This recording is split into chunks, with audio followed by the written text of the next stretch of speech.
Definitely. So I'll tell you, my career in startups is across four other failures as an entrepreneur, but then also as an executive. So I started my career in product and growth, work at a couple of venture-backed companies. Then we built a chatbot on Zendesk, which also failed. Then I was a part of an early team, founding team of a sales AI for sales tool called Speakeasy that was well funded by Bessemer Salesforce.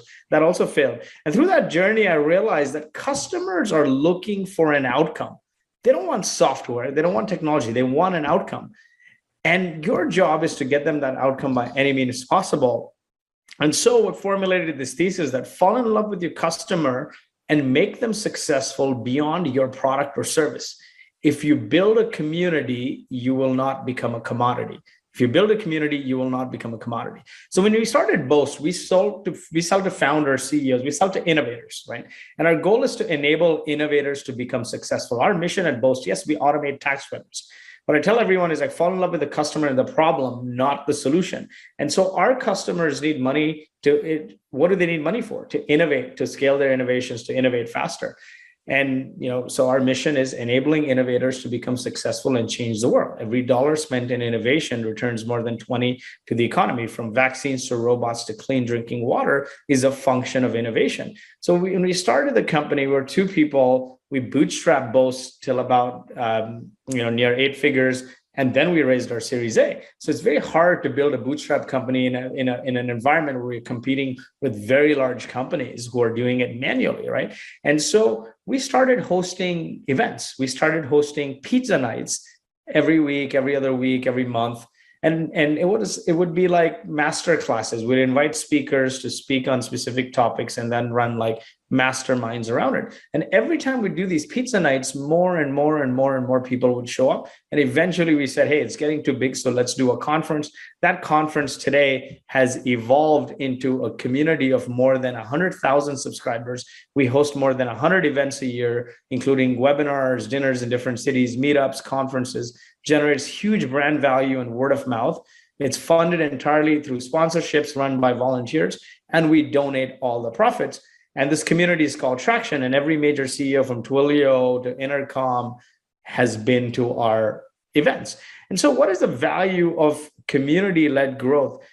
To be honest, community has been everything for us, right? Everything from like feedback for product, marketing and sales, building brand, to recruiting.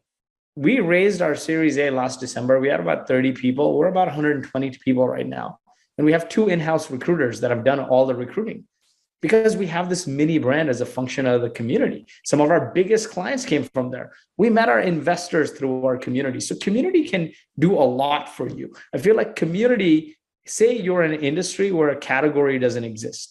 Like, for example, customer success wasn't really a category, and Gainsight came and captured that. Or inbound marketing and marketing automation wasn't a category, and HubSpot came and captured that. So when there is no product in an industry, community can help you create a category by bringing people together who share a common goal or mission. Taking an example from customer success, it's not a novel idea. Customer success really is proactive customer support. And their thesis was that customer support is so reactive. It's always reacting to problems. Customer support should be proactive, and let's call it customer success.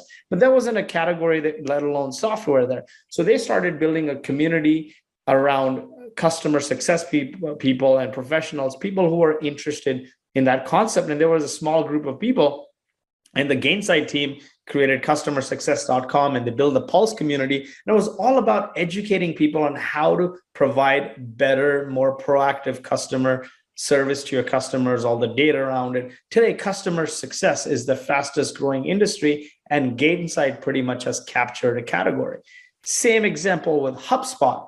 There was, back in the day, in the mid-late 2000s, digital marketing wasn't a big thing. People were just talking about it, and HubSpot started coming out with all this content around inbound marketing, meetups around inbound marketing, certifications, content around training people to become better digital marketers. I'm an engineer, but everything I learned about marketing was from HubSpot.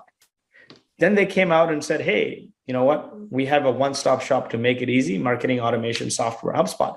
HubSpot IPO'd at $1 billion. Today, they have a $35 billion market cap.